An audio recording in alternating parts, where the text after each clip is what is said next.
Inzego z'ubutasi z'igisirikare cya Leta Zunze Ubumwe za Amerika zizwi nka CIA zamaze gushyira amakuru hanze agaragaza neza ko igisirikare cy'Uburusiya cyamaze kugeza ku kibuga cy'imirwano ku butaka bwa Ukraine ibisasu bigeze kuri 3 bya kirimbuzi. Ni mu gihe kandi ku rundi ruhande inzego z'igisirikare cy'Uburusiya zo zikomeje kwinjiza mu gisirikare, abaturage bakomeje kugaragaza ubushake bwo kwinjira mu gisirikare cy'Uburusiya kugira bakomeze gufasha igisirikare cy'Uburusiya kurwanya igisirikare cya Ukraine. Mbahaye ikaze ku murongo mugana makuru akomeye muri politika imbere mu gihugu hanze yacyo ndetse no mu mahanga ho tuyabagezeho 5 kuri 5. Nibyo nkuko tubikesha Twitter ya CIA ya Leta Zunze Ubumwe za Amerika yamaze gushyira hanze amakuru avuga ko inzego z'igisirikare cy'Uburusiya zamaze kuzana ibisasu byo mu bwoko bwa kirimbuzi ku kibuga cy'imirwano ku butaka bwa Ukraine. Ibakaba ari ibisasu bigeze kuri 3, bikaba bivugwa neza ko mu minsi ishize Perezida Vladimir Putin yavuze neza ko nibiba ngombwa ko hakoreshwa n'imbaraga z'umurengera ndetse n'ibisasu bya kirimbuzi ko bigomba kuzakoreshwa. Nyuma yaho Perezida Vladimir Putin yaramaze gutangaza ayo magambo, inzego z'ubutasi zatangiye kugenda runono ku gisirikare cy'Uburusiya no gukusanya amakuru kugira bamenye neza koko niba Perezida Vladimir Putin ko izo mbaraga z'umurengera ashobora kuba yazikoresha.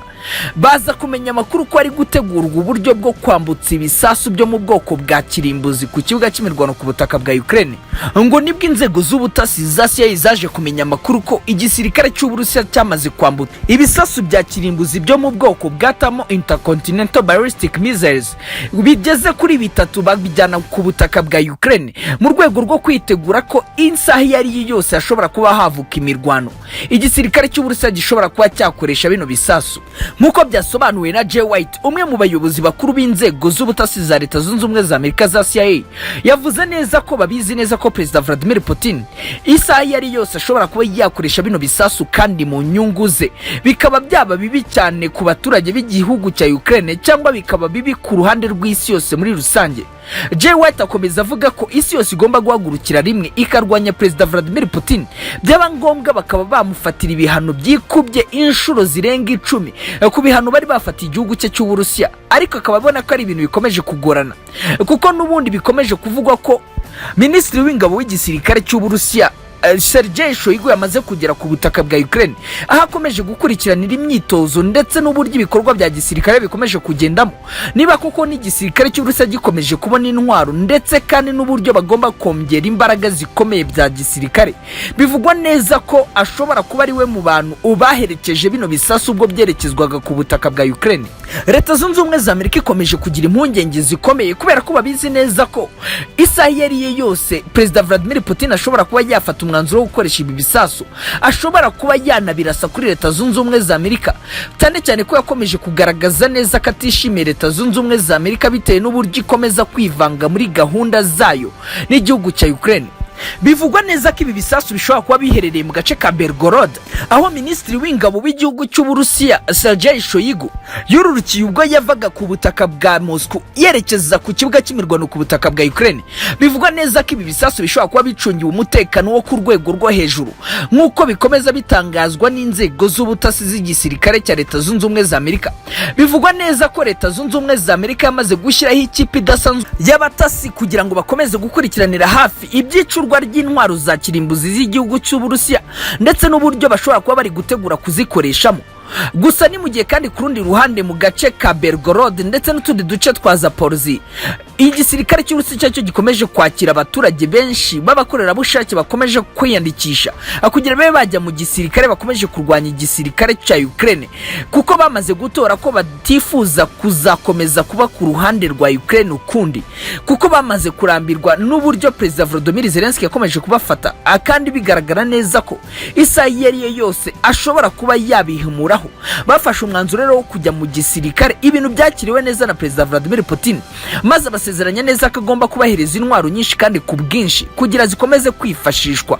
kandi bazifashishe birwanaho. Kugeza aya magingo bivugwa neza ko umubare ukomeje kwiyongera ku bwinshi, bishobora kurangira abaturage bagiye mu gisirikare ku bushake barenze 800,000 ibintu bishobora kuba byakomerana ingabo za Ukraine kuko bishobora kuba byabagora cyane kuba barwana n'abasivile abo bita bene gihugu babo, kuko ngo nubwo byashoboka ko igisirikare cya Ukraine gishobora kuba cyakigarurira Zaporizhzhia, Kherson, Donetsk ndetse na Luhansk ndetse na za Mariupol n'utundi duce turimo za Lysychansk, bishobora kuba byagorana cyane kuba abaturage niba batangiye gufata umwanzuro wo kujya mu gisirikare no guhabwa imyitozo yo kurwanya igisirikare cya leta. Ibintu bishobora kuzagorana bikomeye kandi bikabera ihurizo rikomeye Perezida Volodymyr Zelensky, kubera ko atakishora mu ntambara n'abasivile bagaragaza neza ko badafite andi mahitamo yo kuba bakemera gusubira ku ruhande rwa Ukraine ukundi. Naho dukomereje mu yandi makuru yabanje,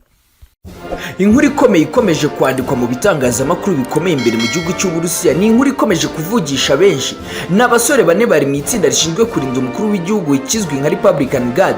batawe muri yombi bakurikiranweho ibyaha by'uko boherejwe n'igisirikare cya Ukraine mu myaka irenga 17 mu gihugu cy'Uburusiya kugira ngo bazinjire mu gisirikare maze bazatozwe